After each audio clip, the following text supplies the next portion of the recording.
So in the days leading up to TED, I was an absolute train wreck. I had a sore throat. My house was a mess. I was on the last season of Friends. I was in a very emotional state. And that's a problem. So I was leaving the Johnson building with one of my coaches, and we were driving down this narrow road where there's not a whole lot of room to pass around people. So if you're parked in the middle of the road, as one person was, no one can really get around you. And I stopped in front of someone, and I was expecting them to kind of maneuver themselves around me. I was a couple yards away from them, and they didn't. So then I gently honked my horn, expecting them to do something, and they didn't. So then I drove over the sidewalk and came up next to them and looked over in their window and said, "You stupid," insert explicative, insert explicative, insert explicative, my mom's watching. And, just had at it and went on my merry way.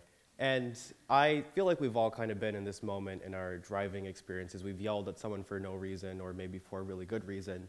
And, just really gotten caught up in our emotions. And this sense of indignation where we attribute the person's driving behavior to them as a person is part of this psychological theory of fundamental attribution error.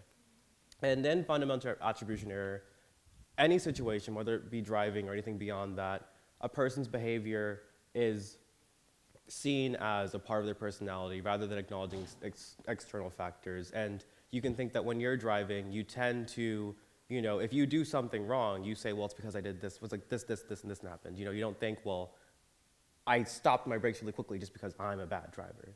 And I'm sure when I was driving, I didn't really think, the woman in the car next to me didn't think like, well, he's sick. He's stressed. He doesn't have an intro for his TED Talk. She's just like, who's this angry little black man in the beat-up Acura yelling at me? So, and a lot of my artwork goes into kind of dismantling this fundamental attribution error that we attribute to other groups of people. Amidst this climate of institutionalized racism, gender inequality, income disparity, there's a lot of opportunities for people to make these miscommunications and actions and really not understand the context of why people behave the way they do. And I sort of wanted to act on that and make something that spoke to that. So I started working with the PACE Center for Girls last summer. And PACE is this alternative school for students or just young women who've encountered some sort of impediment to their educational aspirations. They may have been in foster care, they may have encountered some domestic issues, and you really wouldn't know it meeting these girls because they're a very lively bunch and their experiences have shaped them in a very unique way.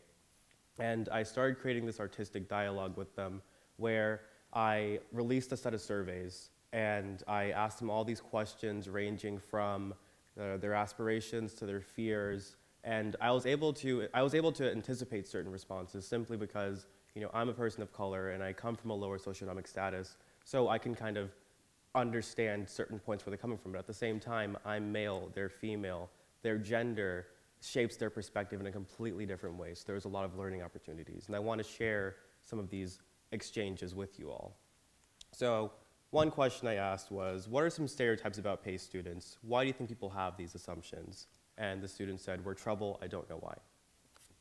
Another question I asked was, do you fit the stereotypes made about PACE students? And she said, I do not. I'm at PACE for sibling support. I help my sister catch up in her grades. Another question I asked was, what is something you're looking forward to as you get older? And she said, going to college. And I think we can all relate to that. Most of us have aspired to getting a better education. And then my personal favorite was, same question, what is something you're looking forward to as you get older? And they said, a sex change and 12 cats. So, and I think that speaks to a whole other range of issues with identity that, beyond it being kind of funny, is really indicative of how important PACE is to these students and, becoming more interesting and more cognizant people.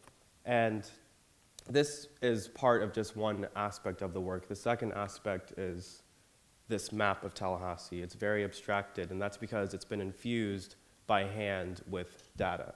I used two maps, the first being Mapping Poverty in America, which was released by the New York Times, and it uses census data to show varying levels in income across the US.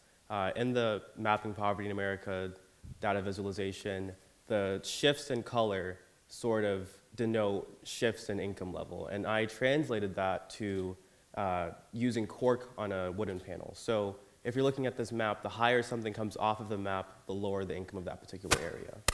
The second map I used was the Racial Dot Map project, which uses different colored dots to denote different ethnicities in a certain area. And I excluded the white and Caucasian dots, no shade at white people, just because it helps exclude the dominant ethnicity, and use that to kind of break up different parts of the Tallahassee map. So if you see a part that's really broken up or shifted, that's because there's a lot of ethnic diversity in the area, and there's sort of a correlation with low income and diversity. And, you know, it's very abstracted, obviously. You're supposed to read it as a work of art first, but you can see there's Old Bainbridge Road on the left side, North Meridian Road, and then that circle denotes the downtown or greater downtown area, you know, FSU, Capitol, FAMU, all of that. And, you know, you really have to approach this with a grain of salt. It wasn't intended for super accurate reading. It's more about embracing this topographic nuance of all of this information coalescing into one particular form. So I photographed this map and reproduced it into a set of postcards. And in these postcards, I printed my responses with the PACE students on the back. And as an artwork, you're encouraged to walk up to the postcard and pull it off of the wall. And I printed, essentially this is the back of the postcard. Normally you would just see the wall of the exhibition space. And my goal was to have viewers kind of dismantle this fabricated reality where they see these two depictions of their space distorted. The first one being very real, very tangible, very